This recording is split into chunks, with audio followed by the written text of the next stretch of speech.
Hi, everybody. This is Goku, here to help you prepare for your first test of the new spring semester. So let us begin.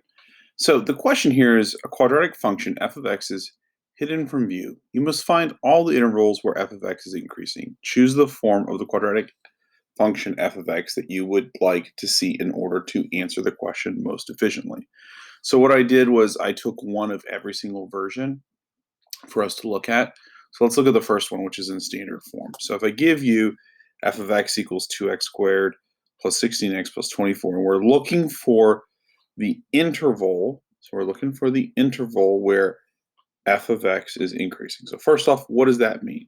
Well, we are dealing with quadratics, so we know quadratics are either going to be U-shaped or N-shaped, and the piece that would be increasing would be the part that's going up, like so, and the part that's going up, like so. So if this is the vertex, and the vertex would be the min or the max, but also where the parabola or the quadratic function changes from decreasing to increasing or increasing to decreasing, that would it's only going to always be one half of that. So it's always one of the halves of the parabola.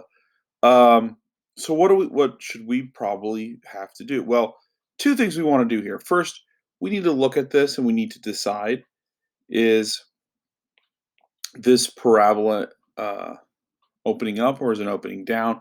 Because it's the a value. Remember, this is of the format ax squared plus bx plus c. Because the a value is positive, then we know the parabola is opening up, right?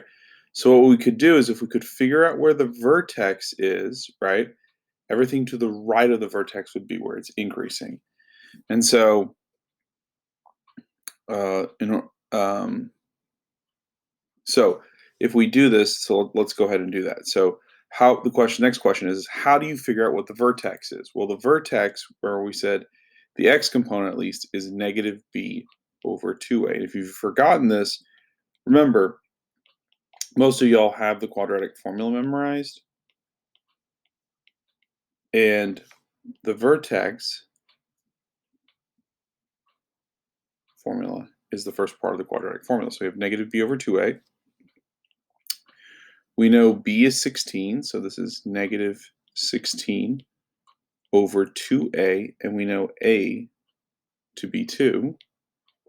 So if I solve this, this is negative 16 over 4, or simply negative 4, which means the x component of this is going to be negative 4. Okay, so what does that mean? That means in our picture, let's try that again. In our picture, in our graph, right, whatever's going on, and I can't really tell you for certain where this thing is.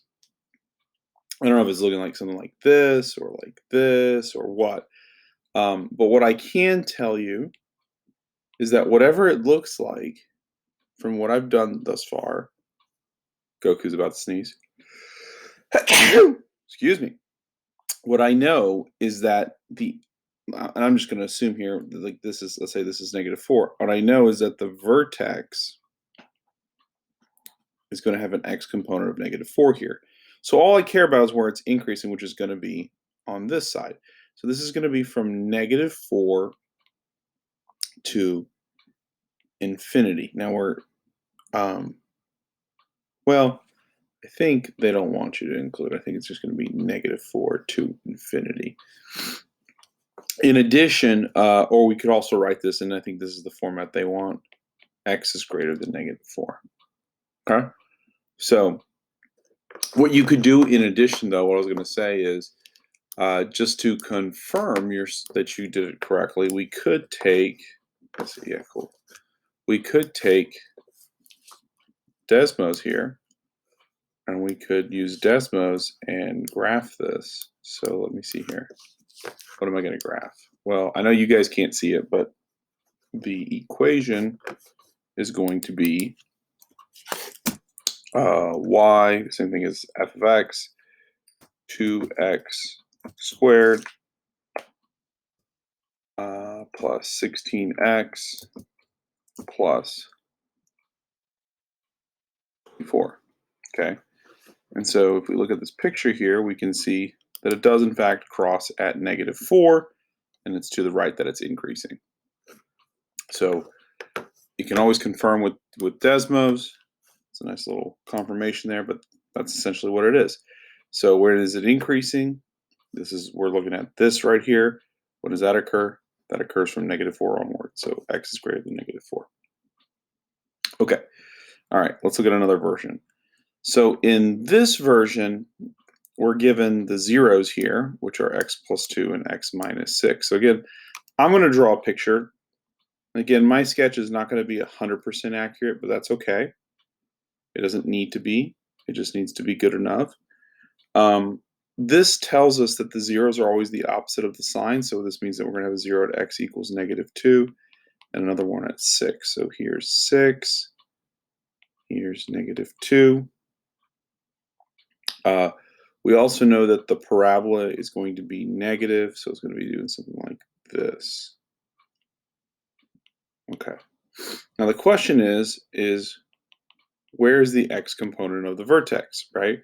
Well, we know that the vertex is in between 6 and -2. So how do we find the middle of anything? Well, all you got to do is average them out. So average is the sum divided by the number of numbers. And this will give me x to be x, which is what I wrote, is 2. Okay, so this value is going to be 2.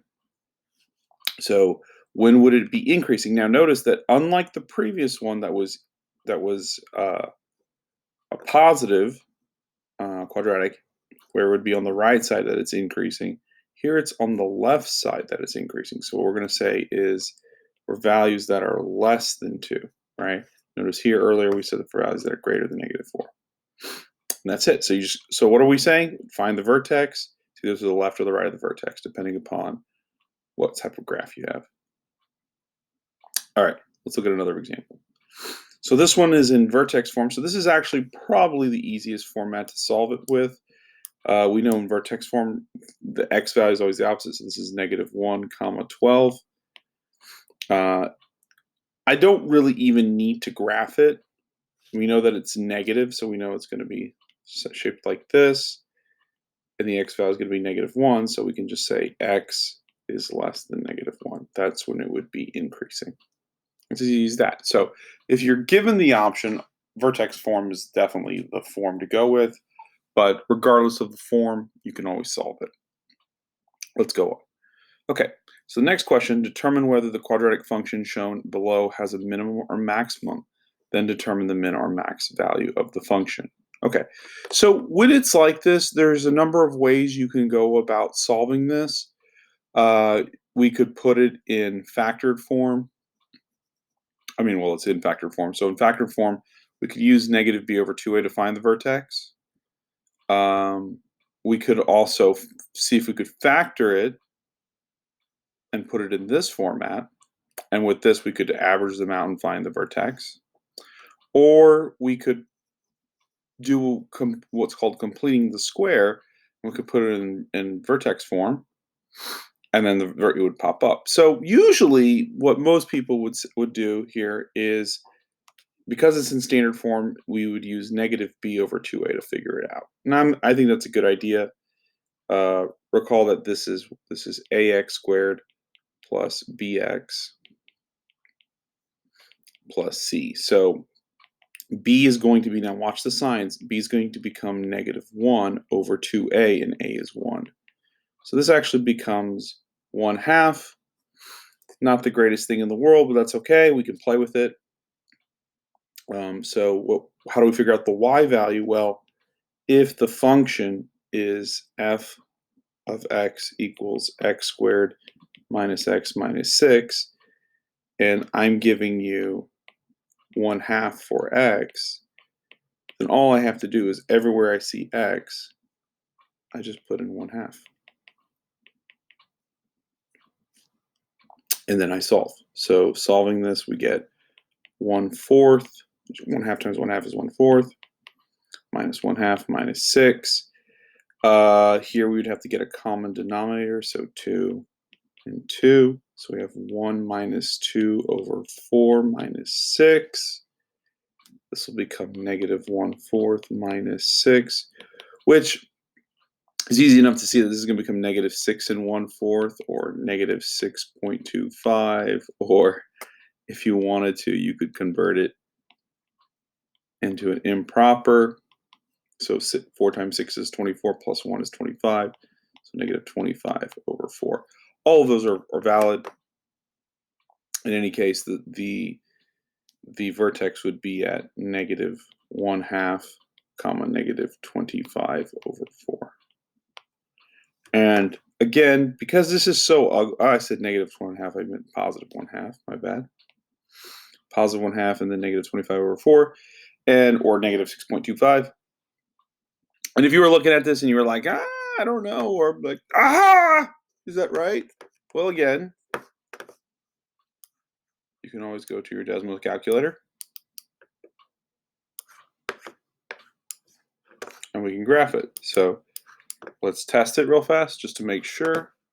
I don't want to do you wrong. We have x squared.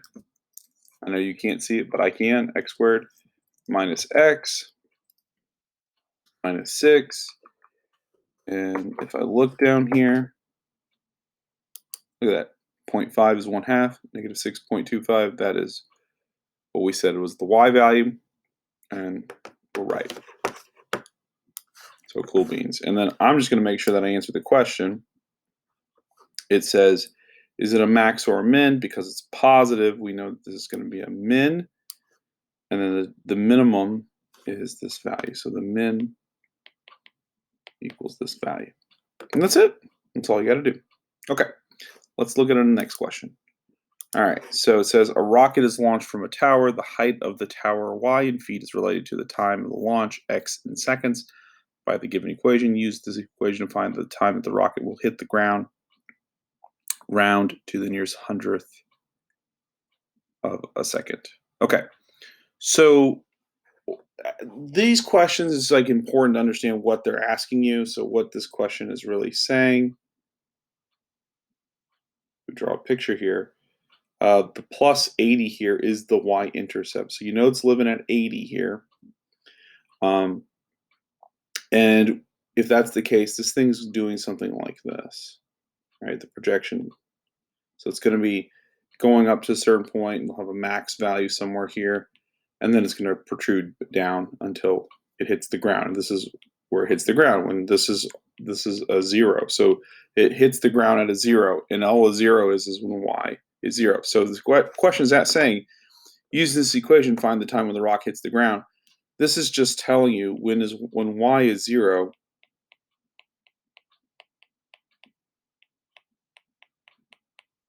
it's asking us to solve for x. So how do we do this? We could try to factor it. In order to factor it, we'd have to see if, I personally, I know 16 times 5 is 80, but is 147, that'd be interesting, is 147, I don't know, is 147 divisible by 16? Because if it is, then I can factor it out, and it is not. So if that's the case, the truth is probably the easiest way to play with this is to, this is kind of painful, but I'm not going to play with it any more than plugging it into the quadratic formula. So remember, the quadratic formula, I guess I should write over here, is negative b plus or minus square root b squared minus 4ac all over 2a. So we're going to plug into that, and you should be wondering, why did I write negative 16? Because the b value is clearly, this is a, I was like, why did I change color? Because I used the wrong thing, but I like that. So if, actually I think it's this one. If this is A, this is B, this is C, let's just plug it in. So it's a negative B, so negative 147 plus or minus square root 147 squared minus 4 negative 16 times 80 all over 2 times negative 16. Okay, so we'll clean this up. Here it's probably a good idea to just hop onto a calculator. So we got, I'm going to take myself and put myself up here. We're going to have 147 squared. There's the 1 again. All right, let's do it. 147 squared minus 4 parentheses.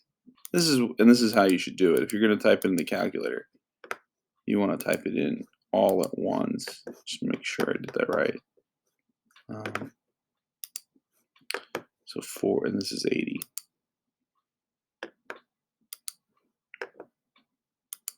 Right? Just want to make sure. Yeah, it's 80. Okay, and we'll hit enter, and it will give me this wonderful number, 16489. So this is 16489 plus or minus negative 147 here, all over negative 12. And so when we solve this, we get negative 147 plus square root 16489 all over negative 12. Now, when I play with this, I have to stop and I have to think to myself, right? I want a specific value. So I wrote plus or minus, but let me actually erase this here. And think for a second, because I do want this to work out to be an answer choice that I care about. Notice that this does live in the negative and in the positive. So I want the positive value, right? We only want the positive because we don't live in the past here. So what has to happen? So a lot of people, when they look at this, and I'm going to double check my signs here. Yeah, it looks okay. A lot of people, when they play with this, they think, okay, well, this needs to be positive, so I get a positive value. But if you look at it, the bottom is negative, right? And the top so the top needs to be negative, so they have a negative divided by a negative, which is a positive. So I actually need to use negative here to solve it. And then my recommendation is, again, just jump on the calculator and just type it in. So we have negative 147. Apparently my 1 button doesn't work. Minus, and we're going to put in the square root, so shift. We're going to put in 16489. And I personally like to solve the top first. So this is going to give me negative. Sorry about that. So this will give me negative. Put it on another page. So again, you can't see it, but what I'm doing is put it on another screen so I can easily write out what it is. So it's negative 2.47. I'm going to write. It's 0.4095012, and it probably has some more in there, but I'm going to put it as 41 just to round it off. Negative 12. When I actually solve it, I'm putting in the exact value though, or I'm leaving it as the exact value. I'm going to divide that by negative 12. So just to show you, I am dividing it by negative 12. Hit enter, and it's giving me 22.95079. So let's write that out. So it's going to be 22.95079. Now, the question says round to the 100th, which means, make sure you're cool with this. This is actually the 10th place, and this is the 100th. There's no such thing as the 1th place, so this is just 22.95. And there's my answer. Okay, so these are a little painful to do, but if the quadratic doesn't come out to be pretty, just plug in the quadratic formula and you'll get the answer. Okay, let's keep going. Let's look at the next one. So the next one says determine the x-intercepts of the following equations. So this should be one of those questions that you're like, Yes, because we know the x-intercept just means the other letter is equal to 0, so the x-intercept means y is equal to 0. So what would make y 0 here? What would make this 0? Well, obviously, if x is -4 plus 4 is 0, and then if x was -5, then we would have 5 minus 5, which is 0. So if you want a more thorough account of what I'm doing, move myself back down there, you're basically taking each of the quantities and you're setting them equal to 0 and solving. So here would subtract 4. And here, to make my life easier, I'm actually just going to add x to the other side. Okay. So that tells me, again, y is 0. So one thing here that you can immediately do, even if you don't know what's going on, you can eliminate that because x is 0. You can eliminate that because x is 0. We can eliminate this because x is 0. And that's what we're stuck with. So just be careful here. We want -4, -5. -4. Oops. See? So this one, -4, -5, and y is 0. Double checking. Boom. That is the correct answer. It's really also important when you solve to not just choose the right answer, but see that the other ones are incorrect so that you don't make a silly mistake. And don't just cross it out. You need to see why it's wrong, right? And so there you have it. Okay, next question. Which equation best matches the graph shown? So, okay, so let's see here. So this is a little tricky, but we can actually find the answer pretty fast. Why? Because that's it. Y. The y-intercept is -2, so goodbye, goodbye. And then we know that this is a frowny face or negative, so that means A has to be negative. So that means that has to be the answer. So you use that. You, of course, with all these, you could graph it on Desmos, but it's easy enough to do it that way. Which equation best matches the graph shown below? So here, we know it shows the intercepts are 2 and 6. So what that means is that this is x minus 2 times x minus 6. Remember, you have to flip the sign when you write it in this format. So we know it has to be x minus 2 and x minus 6. The only one that has minus 2 minus 6 is this one. And you should be asking yourself, but you may be thinking, Goku, but this one has -6 and -2. You know, however, that this has to be wrong. And why do we know that it has to be wrong? Because this has a negative, right? So there you have it. Okay, which equation best matches? So again, this is 5, this is 7. So this should be something like x minus 5, x minus 7. Oh, and here I am playing around with it. So this is not actually, this is, I mean, you could use this, but I think more importantly, we know the vertex to be here -3, 6.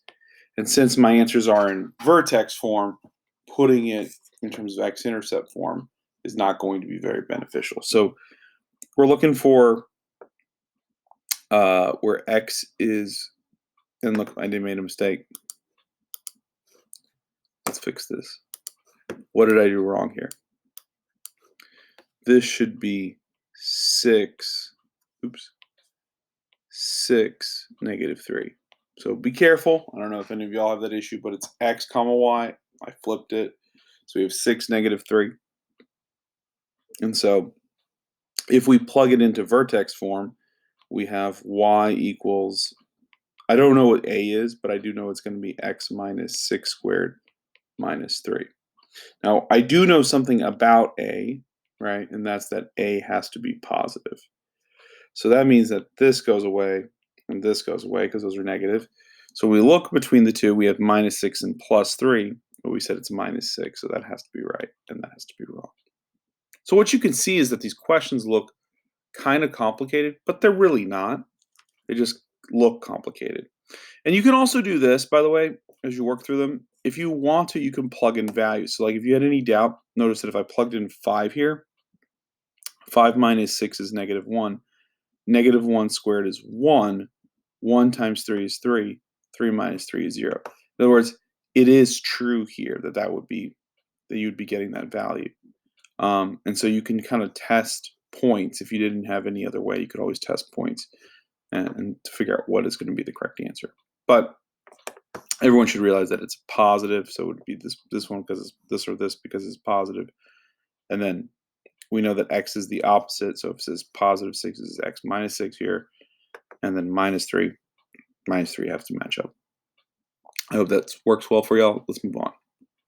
Okay, so this says rewrite the quadratic in standard form. So you do need to know what standard form is, so just going back to the beginning, right? We said standard form is ax squared plus bx plus c.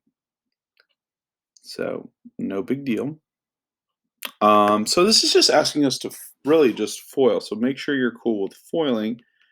I'm going to FOIL this in the quick way, which is obviously x times x is x squared. The middle is going to become x, and the back is going to become minus 12. And this has a -2 in front. And if you're asking, well, how did you do that so fast, Goku? I mean, I am Goku, so it makes sense that that's how I did it. But I really didn't do anything fancy. If you add these two together, that gives you a +1, right? And if I multiply the back side together, that gives me -12. So that's where that's coming from. Then I would just distribute the -2. And this would give me -2x squared minus 2x plus negative is a positive, so watch that, plus 24. And there we have it. So hopefully that makes sense. We're going to just keep going. Rewrite the quadratic formula below in standard form. So this is more of the same. Just remember when you're doing this, you need to follow PEMDAS, which means that I need to focus on this first, okay? So this breaks down to x squared minus 8x plus 16. Anytime you have something of the format x minus a squared, it will always fall into this. And that's how I was able to do that so quickly. So what is that in plain English? That just means I did -4. I doubled it, so I got -8. And then the back, you're just squaring, so -4 squared, positive 16. That's it. That's it. Nothing fancy there, just that. Okay, so we're with that. Remember, we also still have -6 in front and -1 in the back. So what are we going to do from here?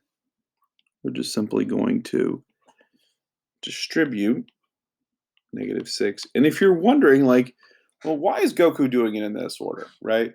All I'm doing is and every time you have that question about order, you just follow PEMDAS. PEMDAS is always what it is. So I'm doing exponents, now I'm doing multiplication. So -6x squared plus 48x. 6 times 6 is 36, carry the 3, 6 and 3 rather is 9. So this is -196 minus 1. And then to finish it off, we'll put these two together. It's -97, everything else is the same. And now it's in standard form. F of x or y, whatever makes you happy. Okay, so just remember when you're doing this following PEMDAS. You could, by the way, with x minus 4 squared, if you're like, but Goku, I just want to do x minus 4 times x minus 4 and FOIL, and do first, which would give me x squared, outer, which gives me -4x, inner, which gives me -4x, last, which gives me plus 16. That's fine, but I would like for y'all to realize that this is what ends up happening, and so it's easier to follow that than it is to FOIL. It's faster, and faster is better because you're less prone to make silly mistakes. Okay, let's look at the next one. So the next one says complete the square to rewrite the quadratic in vertex form. So on this one, let's rewrite it. Y equals x squared plus x minus 3. What I recommended that y'all do is get the x's by themselves.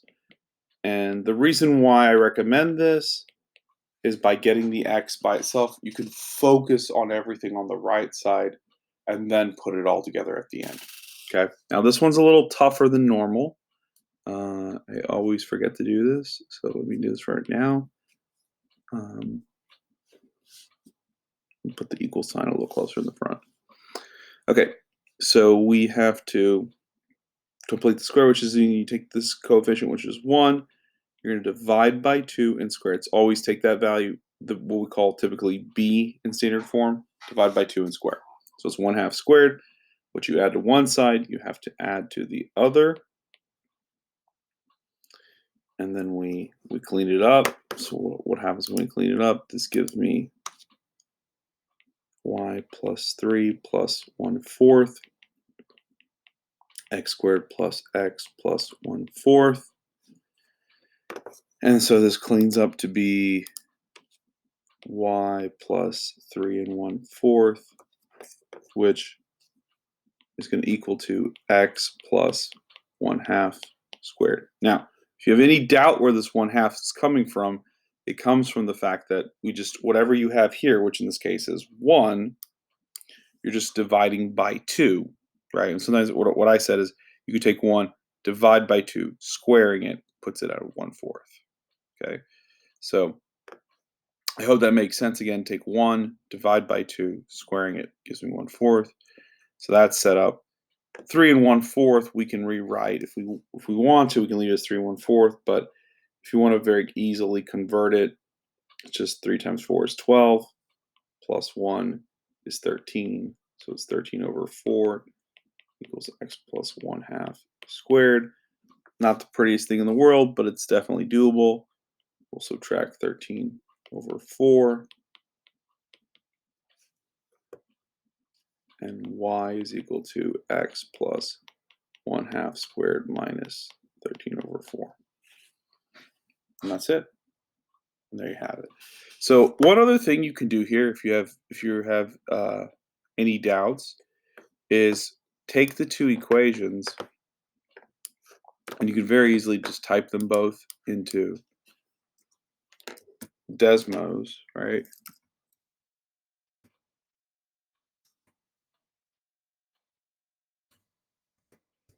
See if you get the same thing.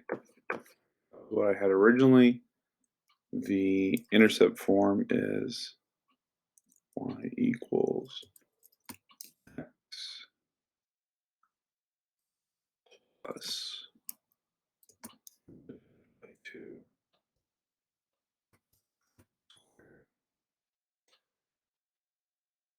minus 13/4. So you see how if I take away the blue, it's red, and if I put it back in, it's blue. That means these are the same, and so I did that correctly. So real easy. Just be careful when you're working through it, but pretty straightforward. And let's keep going. Okay, put the quadratic into vertex form and state the coordinates. So once more, anytime you're asked to do this, if you're asked to put in vertex form, then you are asked to complete the square. So let's do that. Let's complete the square.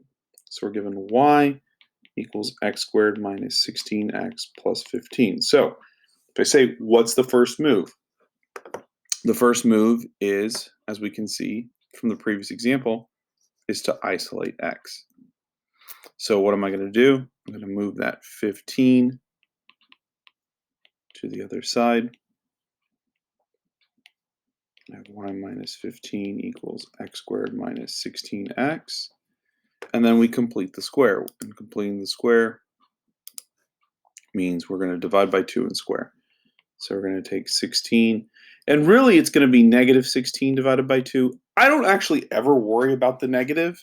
And the reason why I don't worry about the negative is because this next part is the square. And anytime you square something, whether it's positive or negative, it comes out as a positive, because negative times a negative is a positive, and positive times positive is positive. So it's not really that important. I'm going to shift the equal sign a little bit over, and we're going to put in another negative 16/2 squared. Okay. By the way, if you just want to write here y minus 15 plus, we know that next 16 divided by 2 is 8. 8 squared is 64. If you want to jump to 64, that's fine. I think it's really beneficial, though, to show each step so that as you work through it, it's really clear to yourself. So the reason why we do this is because this becomes x.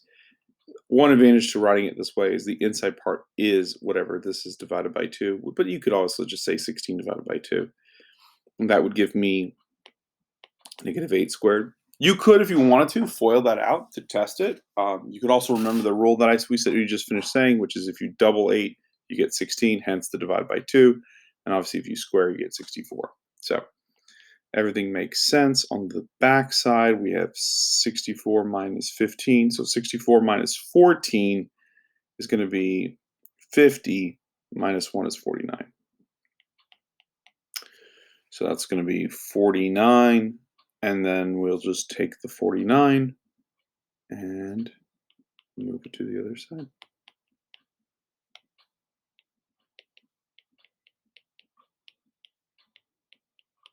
And we're done. It's as easy as that. So don't let these questions scare you. Again, interest in time, I'm going to move on, but I could totally graph it again. If it says what's the vertex, so I gave you the vertex form. If it says what the vertex is, just remember we have to switch the x value here, so it's 8. The y is the same. So it's 8, negative 49. Okay.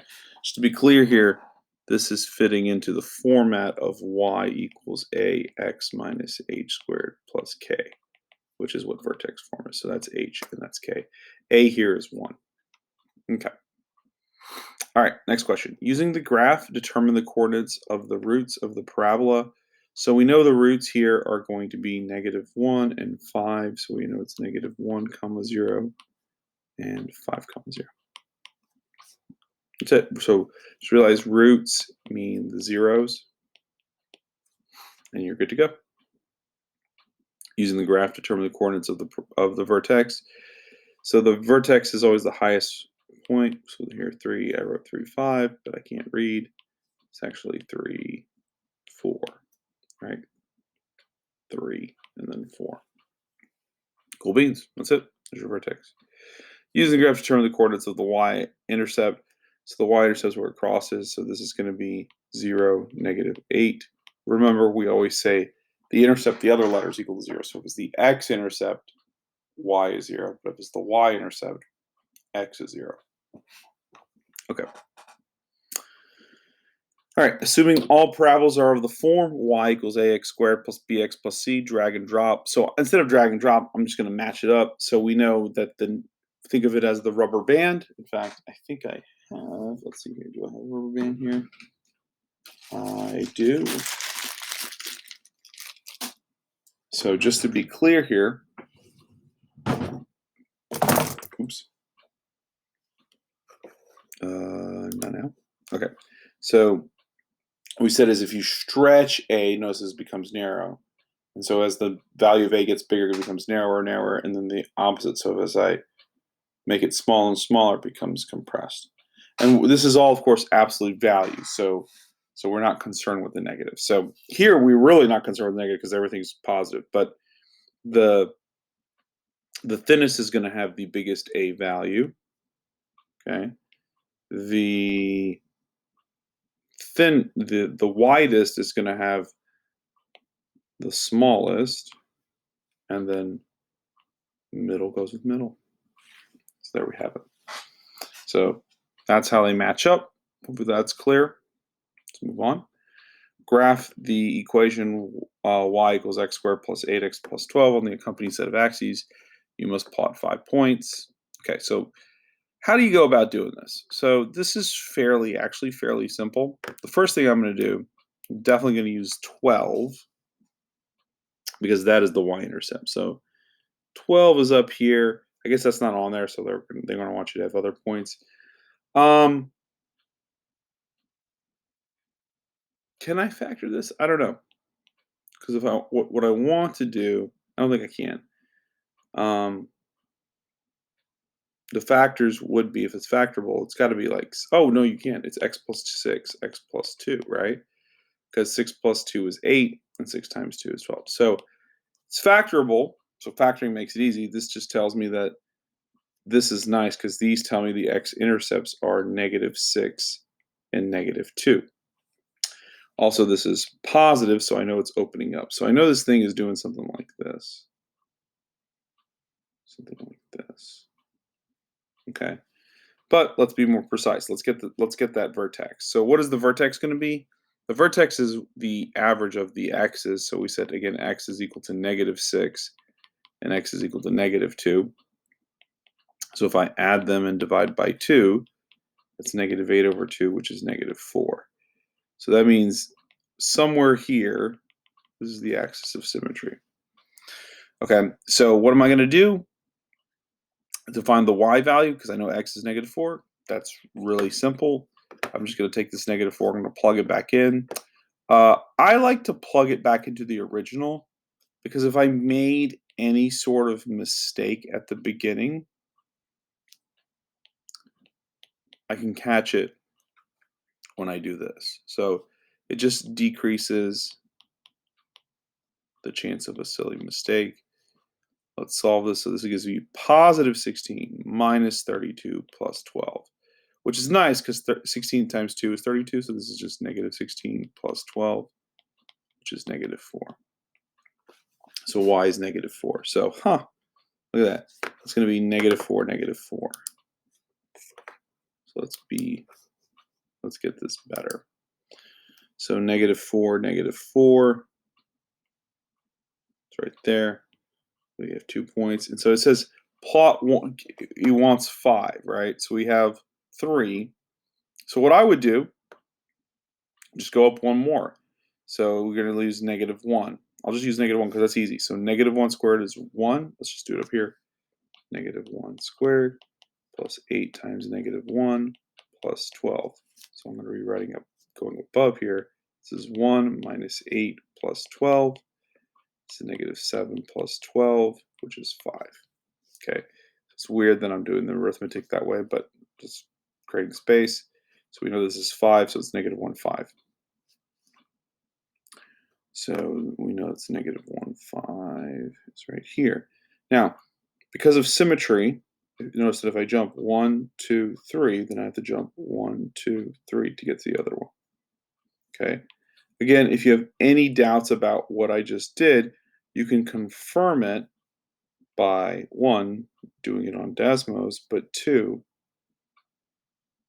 if you weren't certain about a point, this point here, you could just plug in. So if I plugged in -7 and I solve this here, it should be giving me 5. And just for the interest of a different color here, just for the interest of proving my point, let's do it. -7 squared plus 8 times -7 plus 12. So we have 49 minus 56 plus 12. That's -7 plus 12, which is 5, proving my point. Okay, so easy peasy lemon squeezy. Let's move on. So more of the same, only now this is negative, right? So we know it's going down, but what I'm going to do to make my life a little easier, I'm actually going to factor out a negative and rewrite it x squared plus 2x minus 3. And we're going to think about this for a second and see if we can factor. If I was factorable 3 and 1,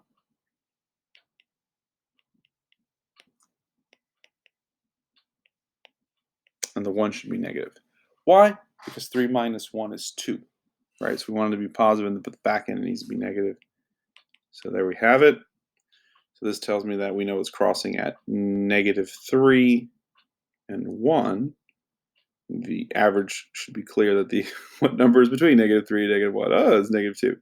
Okay, so this means the vertex is at -2, and we'll plug that back in. So if I plug that back in, just to be clear, I am plugging back into this, right? And when you do this, you got to make sure you follow PEMDAS. So we do negative 2 squared, which is 4. So this is negative 4.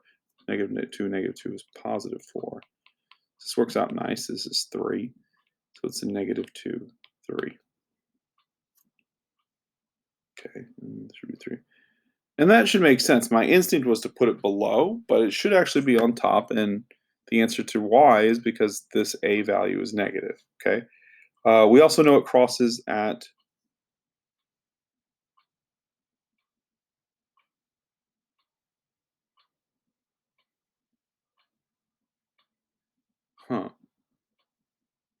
something's not right here.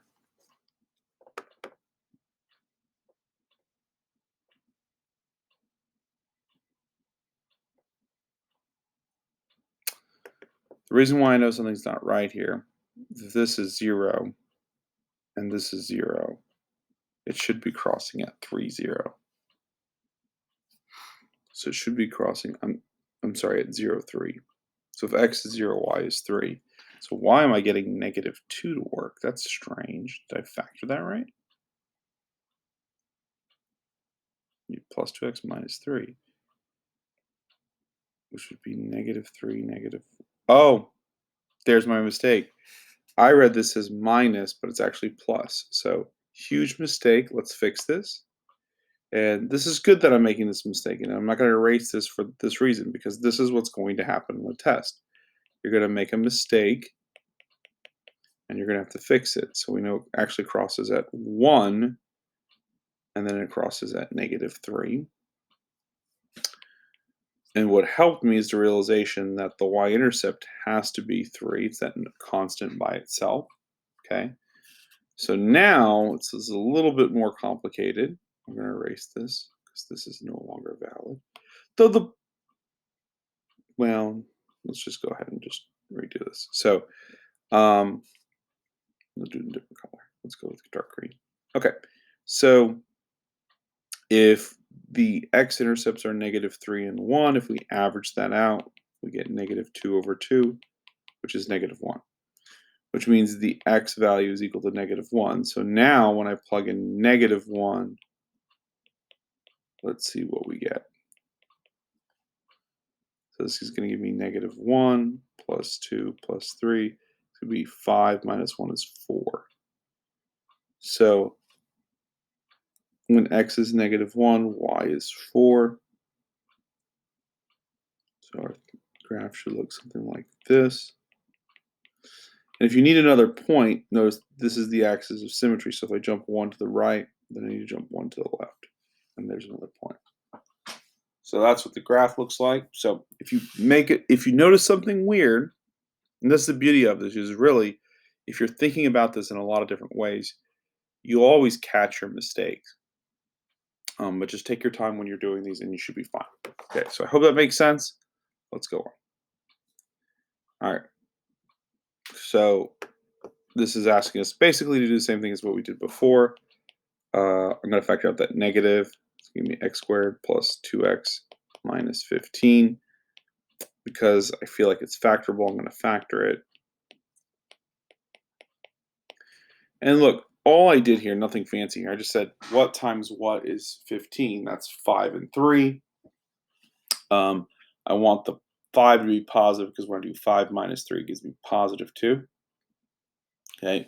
Take special note here that I did factor out a negative sign, which means every single sign has to flip when I write it there. Okay. But once I do that, I now know that x is equal to negative 5 and x is equal to 3, piggybacking from the other one. So that's negative 5. That's 3. If I average it, negative 5 plus 3 over 2, this is negative 2 over 2, which is negative 1, which means the vertex is at negative 1. We'll then take that value, plug it back into the original, and solve. So this is negative 1 plus 2 plus 15, which is 2 plus 15 is 17, minus 1 is 16. So we know that this crosses at negative 1, 16. So this scale, what you're going to want to do here is you want to change your y scale to 2. and then it would give it to you right about here, because this is 2, this is not 8, this is 16. So you don't have to change the x, but the y would definitely be, you want to change that scale to increments of 2. But that'll give you that there. If you need more points, then you can just plug in values in here and you'll get more points. So the graph is going to look like so. And I'm not going to stress about the other 2 points. You could plug in whatever numbers you want and you'll find 2 additional points. Okay. All right. So we see this one, and this one's a bit nasty because you got -21, 378, and 945. What I would do is take 21. Well, let's see if those numbers are divisible by 21. So let's do 378. Make sure I'm looking at that. Divided by 21. That's 18. 945 divided by 21. Calculator no like me. 945 divided by 21. Okay. This is fantastic. So what this means is that I can factor out a -21, and this thing factors into x squared. Lost the calculator. And I'm going to have it on the other screen so I don't have to keep jumping back and forth. But we said 378 divided by 21 is 18. So this would be -18x, and 945 divided by 21 is 45. Okay. And because we factored out a negative, we just want to make sure we flip the sign. So this is positive, it's now negative, this is negative, we want this to be positive. Okay, so now what I want to do is take this right here and see if I can factor it. 45.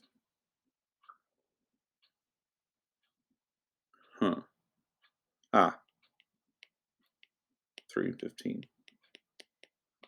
Why? Because -3 plus -15 is -18, and 3 times 15 is 45.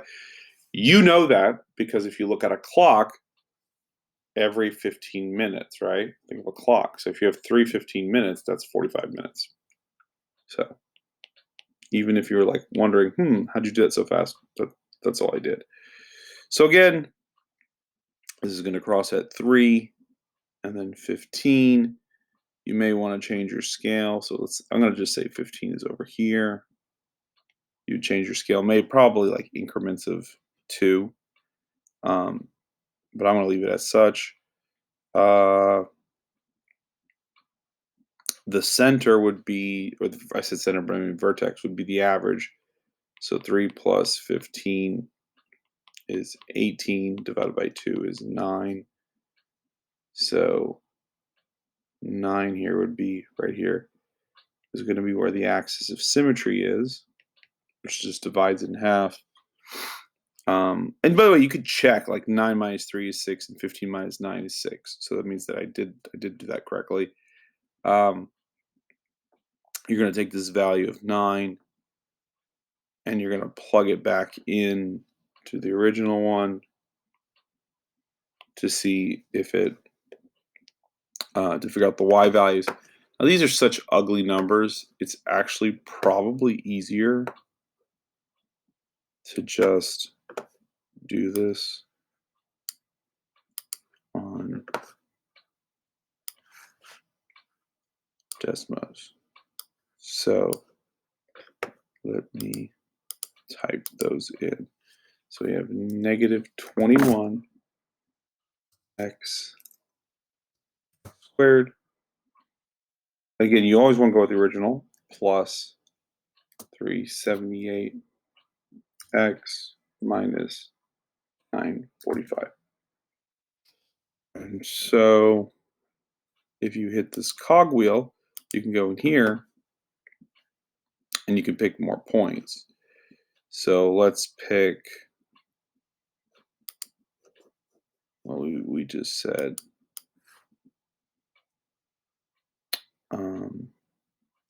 we have three.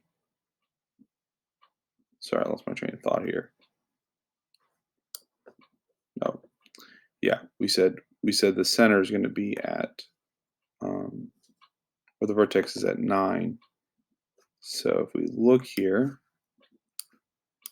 we'll put in 9, and 9 will be 756. So this thing is not pretty. It's all the way here at 9, 756. But you have tons of more points here that you could pick if you wanted to. We're kind of fairly certain that our picture is pretty good in terms of what's going on because it should be going down. It's just the numbers are really big. Okay. Again, you need more points. You can Desmos more points, or you can, right? You can Desmos more points, or you can just pick them yourself. Okay. For the sake of time, I'm going to just go ahead and move on. Next one says, find the coordinates of the vertex of the following parabola using graphing technology.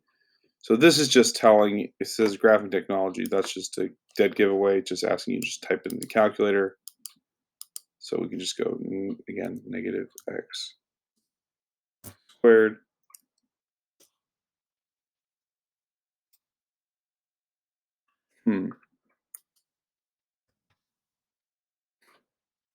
Not actually letting me delete the equal sign. Okay. So that's okay. I'll play with it. Now the equal sign goes away. I don't want negative y. Huh. What is going on here? Okay, let's do that. Yeah. So y equals negative x squared plus 12x minus 4. And our graph is going to look like so. I'm blocking things there. I'm still blocking things. Let's put it down here. Okay. So if we look at this,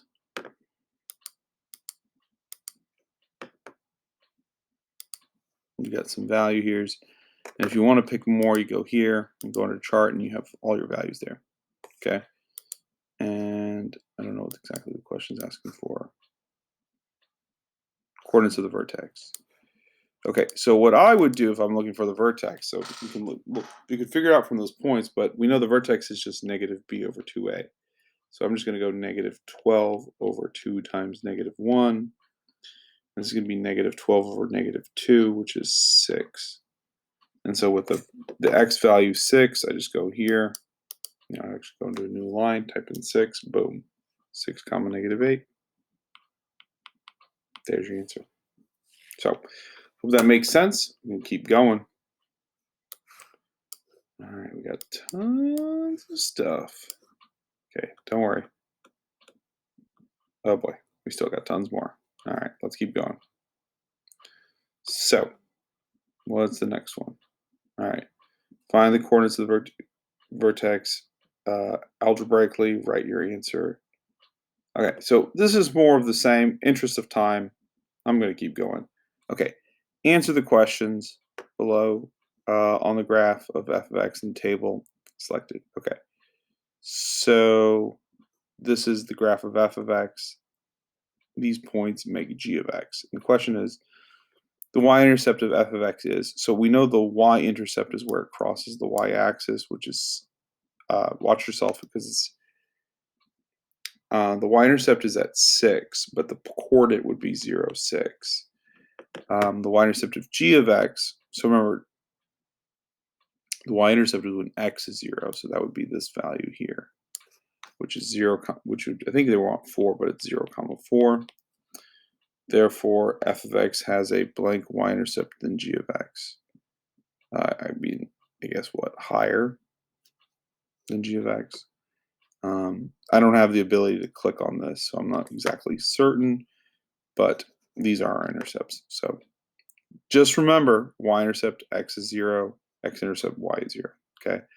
Just remember, the y-intercept is where it crosses the y-axis, and you should be fine. Okay. So we want to find the order of the smallest max to largest max. Okay, so the max here, remember the max is the vertex, so the max here is going to be -2, 3. Okay, so notice I changed the value here.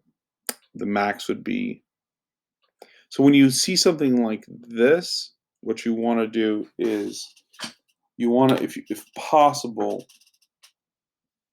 you want to see if you can find the value of where, well, you want to try to find symmetry. So let me do it this way. You don't have to necessarily do it exactly like this. I guess I should do it in a different color. Oh, you guys need to see more Goku. Okay. So what would I do here? So let's just actually,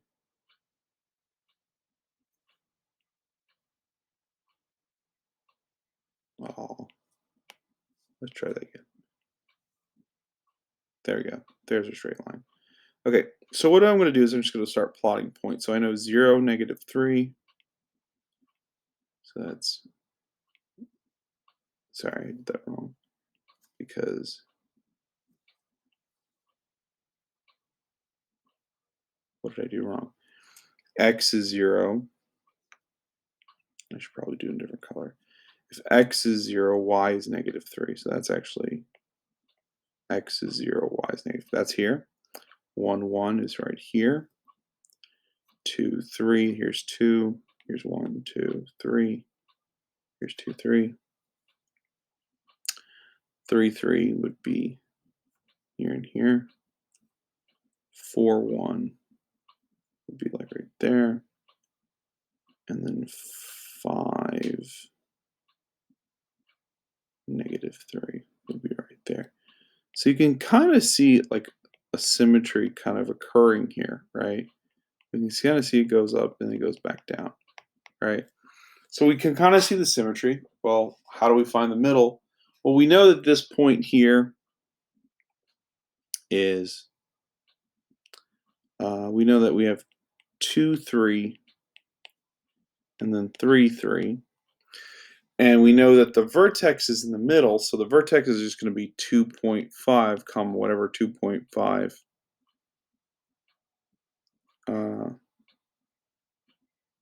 Whatever 2.5 is when we plug back in here. So there is some work to do here, but I think we can kind of figure it out. We know that this one's going to be higher than 3. So we know that this one here has a, what, I don't know exactly what the max is, but I do know it's greater than this max. So this is, so if we call this A, call this B, we call this C, we definitely know B is greater than A in terms of the max value. And then here you just look and you see it's 4, so you definitely know that's the smallest one. So I call that C. That would be C. And there you have it. So, they call f of x, g of x, and h of x. So if we say we're listing it from smallest to greatest, smallest is h of x. So we got between these two, the last two, and then middle is a, so f of x. Middle is a, so f of x. So it's this one and not that one. There you go. Okay. Find the y-coordinate of the y-intercept of the function defined below. The y-coordinate is always the constant by itself, so it's just 9. The graph of y f of x is shown below. What are all the real solutions of f of x equals 0? So the solutions are when it crosses the x-axis. That would be all these values, so it would be -7, 0, 5, and 8. Which represents, okay, so here all we're doing is, if the 0 where it crosses is here and here, we can say it's, we have x, so we say x is equal to -7, x is equal to -1. So if I want to rewrite it, it would be x plus 7 equals 0 and x plus 1 equals 0. So this would be x plus 7 and then x plus 1. Now the catch here is that if it bounces, so where it hits right here, it bounces back up. And wherever it bounces, that has to be even. So x plus 1, that's where it bounces, it has to be at least squared. which just means it repeats itself. So we can see that right there. But it should be +1, so that's wrong. And +1 is there. So, yep. Is that right? Yep. That is right. And there's my answer. Okay. Which, by the way, I just want to stress, this is right. We know that obviously this is wrong and this is wrong. So that's how I know that that's the right answer. The other ones are wrong. Okay. Let's look at the next one. Which equation choice best represents the graph shown below? Okay, so what we notice here is that it only crosses once at 6. So that should have an x minus 6 in it, right? So this has an x minus 6. These don't have x minus 6, so you can cancel out. This one here, the bottom, these two have x minus 6, so we have to decide between the two. This one here factors to x plus 2, x minus 2, which would be real zeros. So this is saying that the zeros, you'd also have negative 2 and 2, which is not what's going on here. We don't have anything crossing at 2, anything crossing at negative 2. So that's out of the way, and this is the answer. Notice also that if you took x squared plus 4 and you set it equal to 0, you get x squared equals negative 4. So if you took the square root of that, right, the square root of that would give you an imaginary solution, which means it's not crossing anywhere else. So it's got to be this one. Okay. Which equation choice could represent the graph below? Okay, so what do we know here? Well, at x equals 2, right, which is x minus 2, that needs to be squared. So we know x minus 2 needs to be squared, so that can't be right. That can't be right. That can't be right. It's got to be that one. As easy as that. We also know that we know we're good because it has to cross here at 8 and x minus 8, which happens here. So we're good. All right, sorry. And I want to stress that I am doing these quickly because we've been doing this for some time. So I'm trying to wrap things up. Okay, write a function in any form that would match the equation. So this is actually a little tough. So I know that this has to cross, x has to equal to negative 1. We also know that x equals 5, right? So this gives me x plus 1. This gives me x minus 5. Now, we also know that because it bounces right here, this has to be at least square, okay? What we can do is we're going to put an a value here and say y, because I don't know what a is. So we can say y equals a. I'm just rewriting it x plus 1, x minus 5 squared, okay?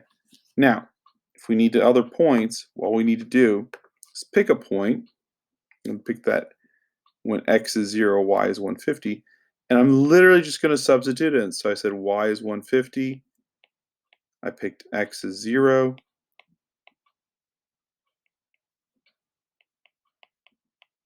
and I'm just going to solve for a. And you can pick whatever value you want. Goku's going to move over to the other corner here, and let's just do it. So we got 150 equals a times 1 minus 5 squared. So this is going to give me 150 equals negative 5 squared is 25, so it's 25a. Just divide by 25. 6 quarters is $1.50, so this is just going to be 6, which is equal to a. So what this means is my equation is y equals 6, x plus 1, x minus 5 squared. Okay. Just some other things that you want to keep in mind when you're doing something like this, just to confirm your answer. I mean, you can obviously pick other points. You can obviously just take this equation that we solved as our answer. You can just type it into decimals to see if it's true, right? You could pick points as well, just double check yourself. But it should also, if we look at end behavior, so if this is x cubed, right? We know this is x cubed because this is x and this is x squared. So it's x cubed, and it has a leading coefficient of 6. So we know that this has, whatever this is y 6x cubed plus blah, blah, blah, blah, blah, blah. Okay, I don't need to know what else is there. Another 6x cubed. We know that if we plugged in a really big negative number, this whole thing would be negative, and that's why this thing is going down, as it should. If we plugged in a really big positive number, this is positive, which means that's why this one's going up. So end behavior helps me to see that what I did is actually correct. But again, interest of time, I'm not going to show all the various forms, but you could plug it into Desmos. You could just plot points and see if your things are matching up. Okay, let's keep going. The function g of x is a quadratic function and a limited table of values provided. Write the equation of the quadratic form in standard form. Okay, so what I need to do here is you can see. So what you can see here goes 7, 0, -5, -8, -9, and then you see the values start again: -5, -8, -5, 0, 7. So what that means is that right here, that is going to be, if it's y equals ax minus h squared plus k, that tells me that if h is 0, k is -9. So that cleans up to y equals ax squared plus -9. And so from here, all I got to do is plug in another point. So I'm going to use 3, 0 here, because I feel like whenever you have zeros, that makes my life easier. And I'm going to just solve for a. So this gives me 0 equals 9a minus 9. You can see what's going to happen here. If I move the 9 over to the other side, I get 9 equals 9a, so a has to be 1. So this just tells me the equation is y equals x squared plus -9. I'm just using this format because it's easier. And that's it. So you just take that, plug it in there. Cool. Make sure I answered the question. Oh, yeah, they want a standard form. There's a standard form. Okay.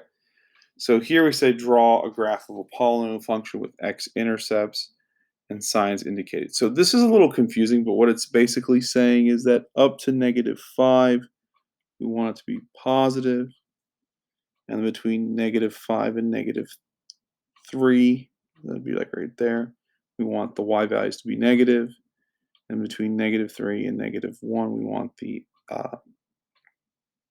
y values to be positive again, and from -1 to 2, we want them to be negative, and then it finishes off positive.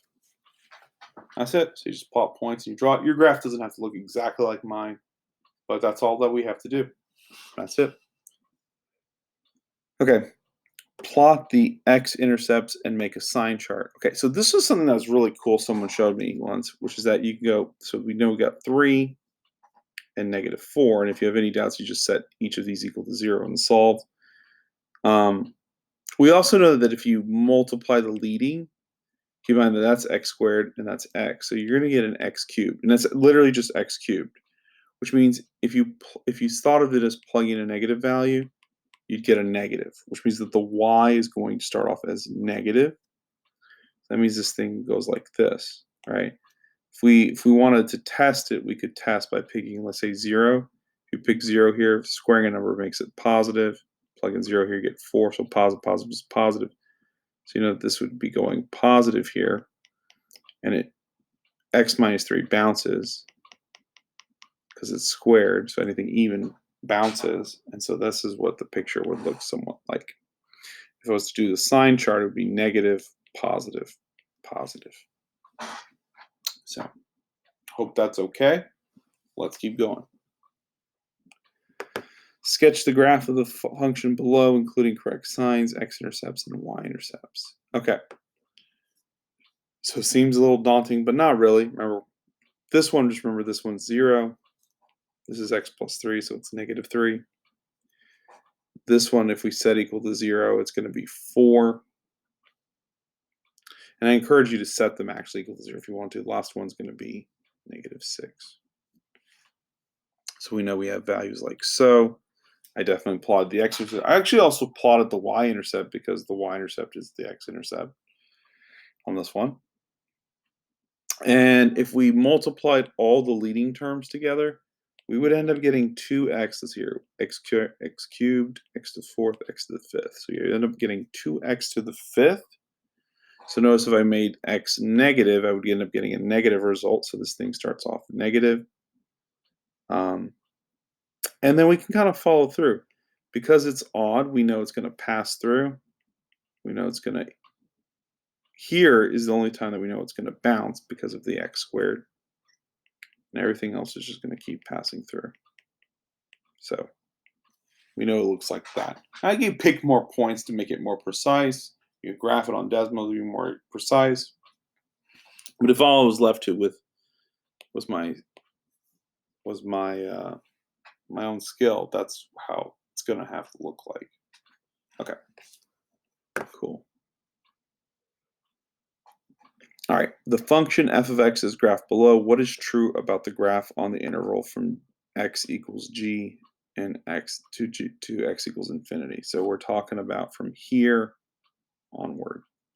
Well, what do we know? It's negative and it's decreasing, right? So it's negative because the y is negative, right? Y is less than 0, so it's negative. And it's decreasing because the function is heading down, which means it's lowering, right? You could also think of it as if you were to draw slopes, right? You would have negative slope. Cool. Next one, the graph y equals f of x is graphed below. What's the end behavior? So what do we see here? Well, obviously as x goes to infinity, y goes to infinity, so that's not good. As x goes to infinity, y goes to infinity. Excuse me. On the other side, as x goes to negative infinity, y goes to infinity. That's not true. So this is, I don't know why I'm looking at that. As x goes to negative infinity, y goes to infinity. That's not true. So saying like this goes to infinity, now it goes to negative infinity. That one's out. So the only one that makes sense is that one. Okay. Again, x goes to infinity. So on the right side, is it going up? Yes. On the left side is negative infinity. Is it going down? Yes. And that's it. That's all you got to do. All right.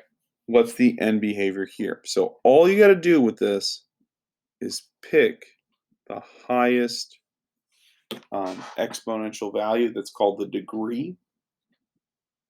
And you just plug in a really big negative number and a really big positive and see what happens. So if I give you, again, I'm only looking at that. If I make that negative, because of it's an even power, it's going to come out as positive, and positive times positive is positive. So if it's negative, it should come out as positive. If it's negative, it should come out as positive. If it's negative, it should come out as positive. If it's negative, it should come out as positive. And actually, because it's even, that means also when it's positive, it's positive. So when it's positive, it's positive. That's wrong. So it better be this one, and it is. Boom. So hard, intimidating looking. Is it really? Nah. Pretty straightforward. Okay. All right. So let's see here. The degree is, so the degree is found by doing n minus 2 in terms of turning points. We have 1, 2, 3, 4 turning points. So this is going to have a degree of 6 because 6 minus 2 would give me 4. Okay, the leading coefficient is blank. I think this is saying. So, okay, so let's talk about something here. If it's odd, we've seen in the notes, positive odd goes like this, odd and negative goes like this. And you could just plug in numbers to see that that is the case. Okay, interest of time, I'm going to say that is the case. If it's even and it's positive, then we know it goes like this. And then if it's negative, it's going to go like this. Okay. So what are we saying here?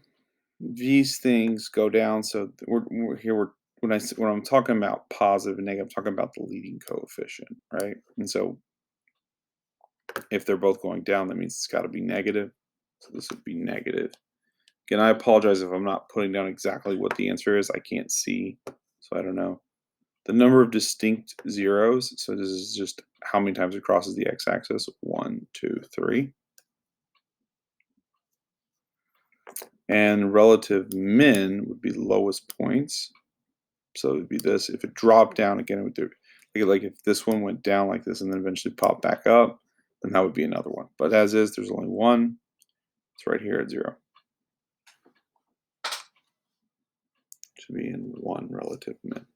Okay. A lot of stuff, I know. Let's keep going. Okay, we're all, oh, last one. Okay. How many points on the graph represent a relative extreme? So there's only one extreme. It's B. 1. Yay. Okay. We are done. I hope this makes sense. I hope you guys learned something from this, and I will see y'all in the next math video.